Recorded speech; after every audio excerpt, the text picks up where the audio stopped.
And I guess our next speaker doesn't need any introduction. It's the inventor of Flash Attention 1, 2, 3, more recently 4. So Tree, please.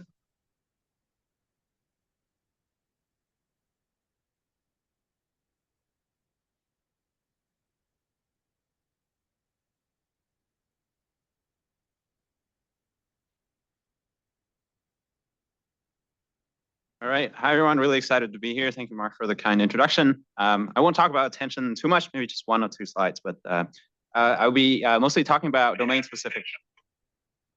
May I have attention, please? Is your front live system director speaking?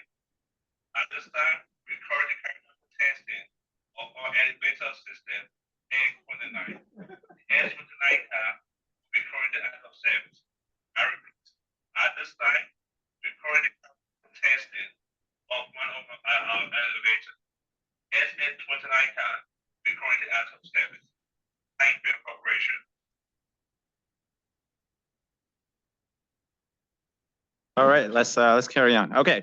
All right, so I'll be talking about domain-specific languages for GPU kernels. This is something that I've been very interested in the last 4 months or so. Part of it, and now explain, is I've been trying to get my students to do GPU programming and figuring out what's sort of the best language to make them productive. Okay, so just to motivate, we've seen this scaling law in working in the last 5 years. There's a plot of the chinchilla scaling law where generally, if you have more compute, you have better algorithms, you have more data, generally you just produce better and better models. Not just on existing benchmarks, but they seem to have these emergent properties. And so how do we keep this going? I would argue you want to maximize intelligence per dollar, which can be factorized into intelligence per flops and flops per dollar. So intelligence per flops is floating point operation. The first term, I would call it algorithmic or data efficiency.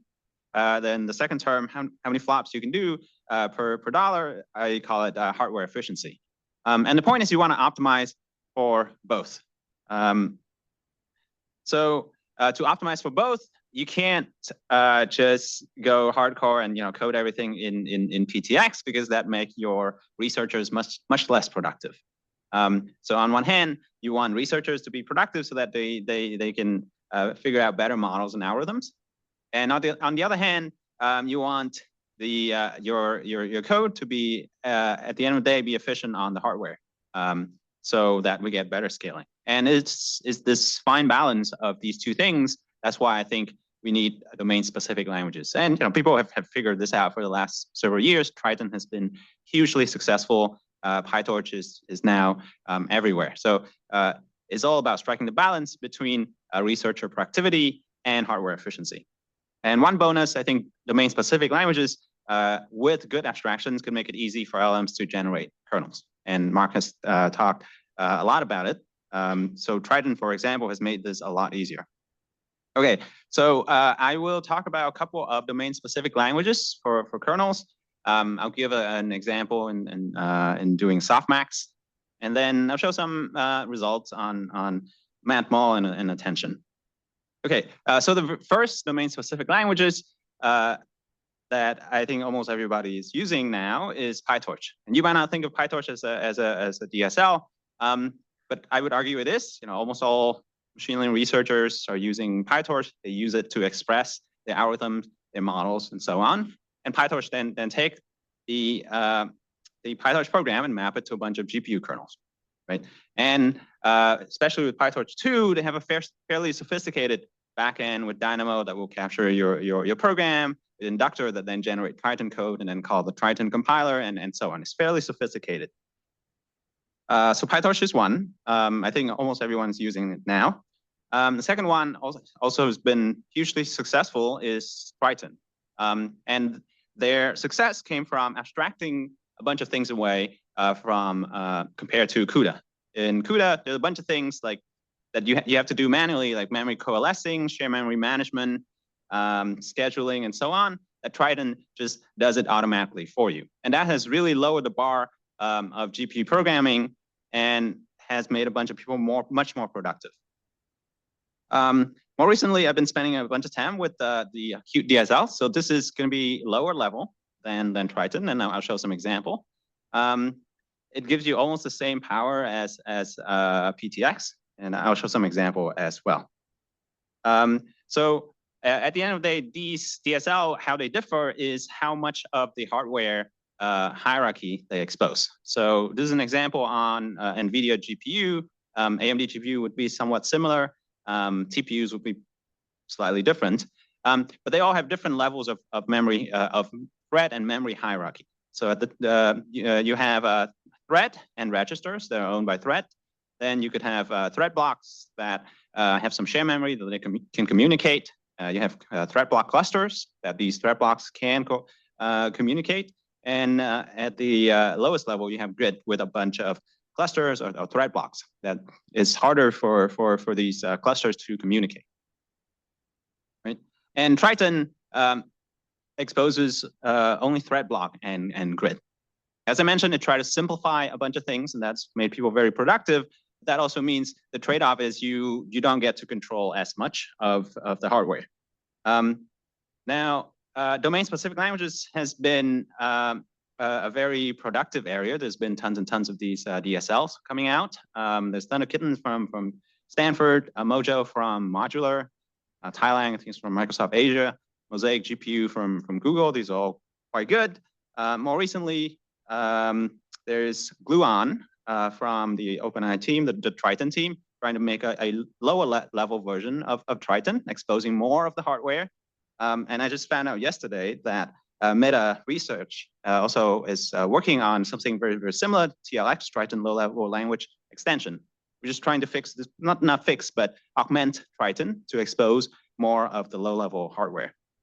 So we see some of these domain-specific languages are converging, that they're trying to expose more of the hardware in just slightly different ways, slightly different abstractions. But the core concepts, the hardware hierarchy is pretty much the same. The core concepts like layout and memory management is still the same.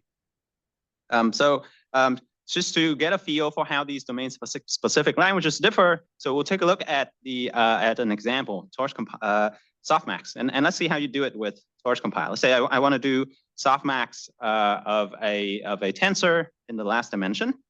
So I have the PyTorch here, and to use Torch Compile is actually extremely simple.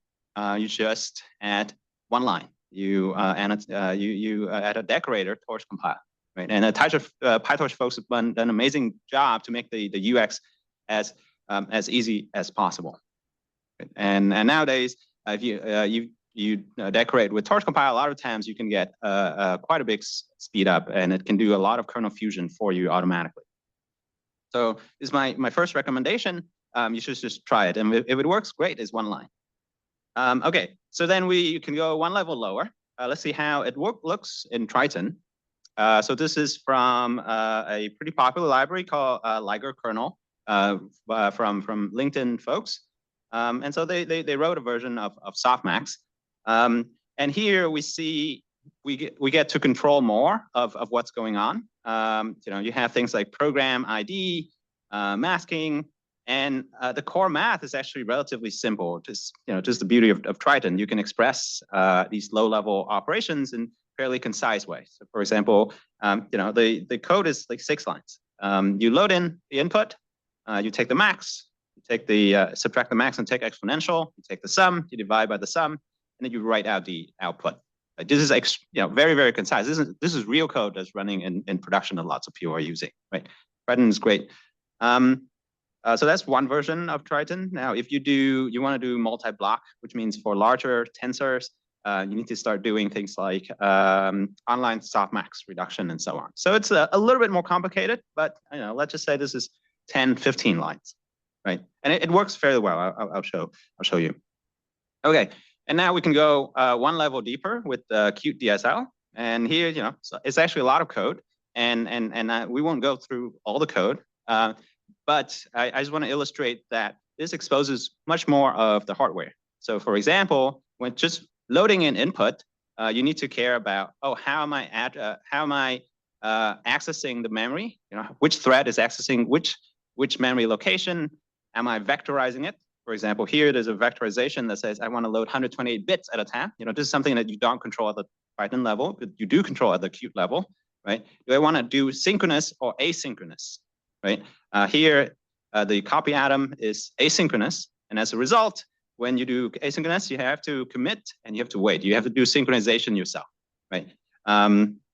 So that's an example of just loading, just one line of Triton of loading.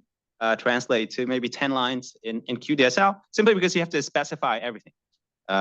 Because the language allows you to specify these things. Then you want to do reduction, things like max, taking max and sum. And here is the language exposes all of the hardware hierarchy. So first, you take a reduction among the values owned by a thread. So there's a function for that, just a reduce. And then you want to do warp reduction. Warp is a group of 32 threads, and turns out if you just do reduction within 32 threads, you don't need share memory. You can do this thing called warp shuffle. That's a little bit faster. And here you control explicitly that, hey, I want to do warp shuffle within 32 threads, right? So this is warp shuffle would be another 5 lines or so. Then threads in the same thread block, you could do reduction. And this is another 10 lines or so where each warp would need to write the value to share memory. It would then synchronize, and then you do another warp reduction. Right? If you've done CUDA programming, this is one of the patterns that you learn in the first couple of weeks or so. And here in Qt DSL, it also exposes that for you, except it's embedded in Python, which generally makes you a lot more productive. So that's how you do block reduction. And finally, you can have multiple thread blocks in the same cluster. And you can also do cluster reduction. And the same idea as block reduction, which is each thread block or each warp will write to some share memory, called distributed share memory, called DSMem. And then they synchronize, and then they read back the value and do another round of reduction. So you see there's 4 levels of hardware hierarchy that's exposed in the language. And so here's what reduction looks like.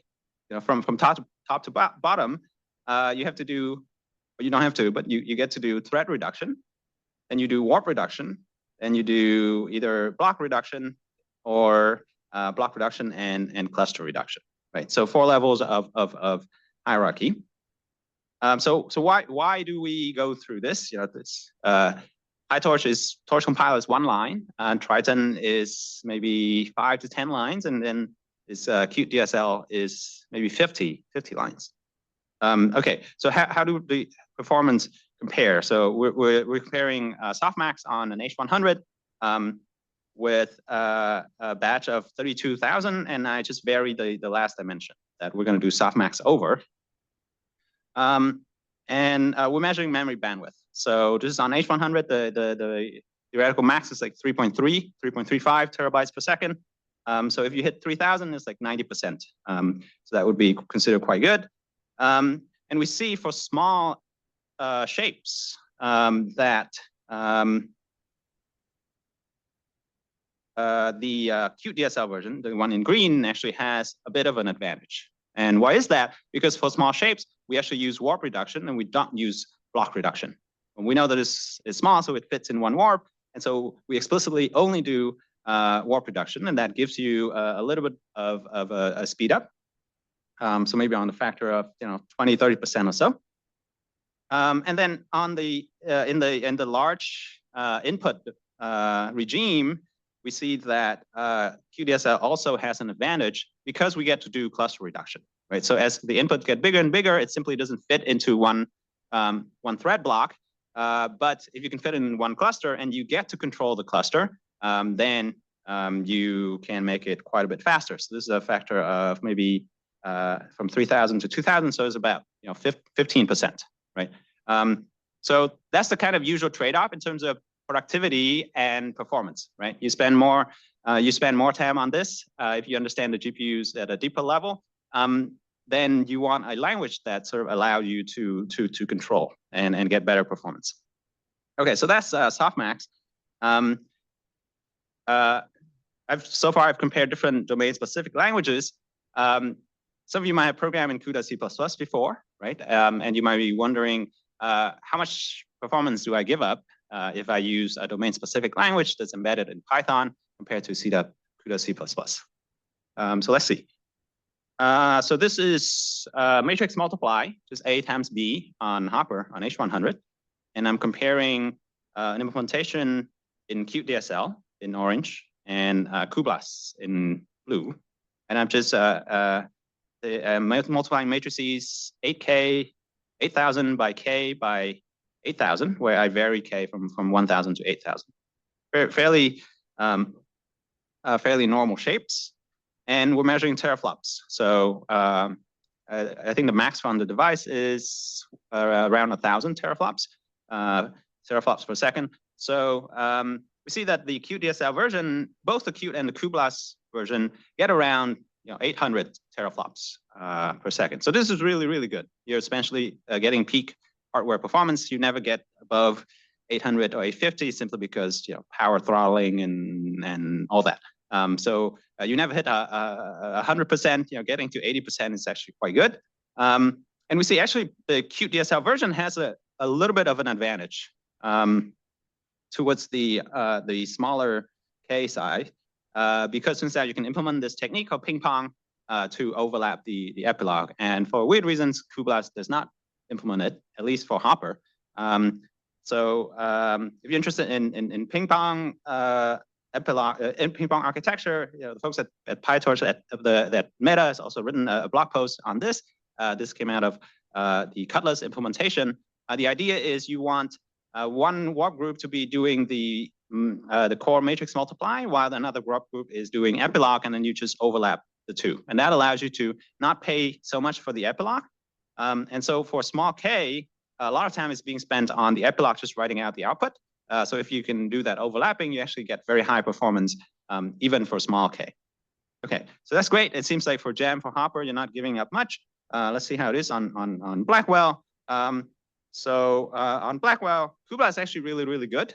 So here cuBLAS for small K also is doing really, really well, because cuBLAS also is implementing this kind of ping pong for Blackwell. And the Qt version also implements ping pong. So they're kind of neck and neck. Maybe the Qt DSL version is slightly slower, but Blackwell is new, so I'm sure people will figure out sort of how to get the last 2-3%. Okay, so that's Gem. But Gem nowadays is getting too easy. Right? The hardware has made it much easier to write a good matrix multiply. So I think the interesting area now is Gem plus X, whether Gem plus epilogue or attention. So here's a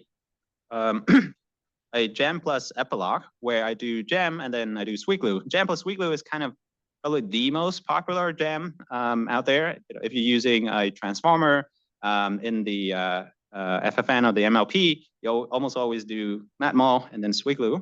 So this is the most commonly used matrix multiply nowadays. And so I'm comparing Qt DSL in orange and cuBLAS plus Triton. So this is essentially torch compile. So if you run torch compile, it will call cuBLAS to do the Gem and then use Triton to do the sweetglue. So those are two separate kernels. But if you can code it up in Qt DSL in one kernel, and you can use the same trick, ping pong to hide the epilogue and so on, and you get fairly good performance, right? So this is about 7 to 15% speed up on, this is like the most commonly used Gem compared to what is, I would say, the best out there, which is cuBLAS plus torch compile, right? So this really gives you the power to do epilogue fusion. That's Gem plus sweetglue. About attention. So this is work in progress, but we're seeing really, really good performance of attention on Blackwell. So we're comparing against cuDNN here, which is closed source and presumably in a lower level language, whereas compared to the flash attention on Blackwell, which is written in Qt DSL, it's embedded in Python, and we're seeing about maybe 20%, 15 to 20% speed up compared to cuDNN. Granted, this is with a bunch of algorithmic improvements too, and we're working with the cuDNN team. Eventually, the performance will be the same as we work with the cuDNN team to port some of the optimizations over. So at the end of the day, we want to balance between productivity and performance. And I really like this point made by Phil, who's the author of Triton. These domain-specific languages just exist on a spectrum, right? Between you're trying to balance productivity and performance. So PyTorch, very high productivity. Almost everybody's using it. If you want to go one level deeper, you could use Triton. You're still pretty productive, but you get more performance. And as you go deeper and deeper, you get to CUDA or PTX, where you get more performance, but it takes way longer to write your code. I think QDSL is actually a pretty good balance. It's definitely more verbose than Triton, but it gives you more control. And so far, I've been spending a lot of time with QDSL. So roughly speaking, this is my opinion that the trade-off kind of looks like this. So if you have memory-bound kernels, then Torch Compiler generally does a very good job. You get to like 90% of what you can achieve. Triton can similarly get to about 90%, and then with QDSL, you spend more time. Maybe you get to 100%. You do TMA and async and all that, right? So memory-bound kernels is not a lot to be gained. For compute-bound kernels, Torch Compile can get to 70 to 80%. Triton, maybe you can do something more sophisticated, 80 to 90%. And QDSL, you can do gem plus epilogue fusion. You can do all sorts of crazy things. That takes you more time, but you can get to 100% of what you want to achieve. Then onboarding time. This is very much on my mind because I'm trying to get my students to do some of this. I'm trying to get the folks, I lead a team at Together AI, trying to onboard new folks. How fast can they be productive, right? And Torch Compile is on the order of hours to days, right? A lot of times you just put in torch.compile and it works. That's beautiful. Sometimes you got to set the right flags and make sure there's no graph breaks and so on. So on the order of days, right? Triton, it takes days to weeks. You need to understand the GPU at a slightly deeper level, right? But you're still very productive. And QDSL would be on the order of weeks to months. So as an example, QDSL came out in May, I think. So it's been four months. And I kind of forced my students to work on QDSL, and after 3 to 4 months, I think right now they're fairly productive, right? So it took actually a fairly long time. Part of it, not just the language, is that you need to understand all the internals of GPUs and how GPUs work, and what are different levels of hierarchy, and how do you do synchronization and so on, right? So my recommendation would be try Torch Compile first. It's one line. It's generally great for element-wise or reduction fusion. Next step would be to try to use Triton. It's good for reduction, memory-bound kernels that maybe you need a little bit more tricks. And for compute-bound kernels that use tensor cores, you can go deeper and use QDSL. Right. Okay. With that, I'll stop here. And thank you for your attention.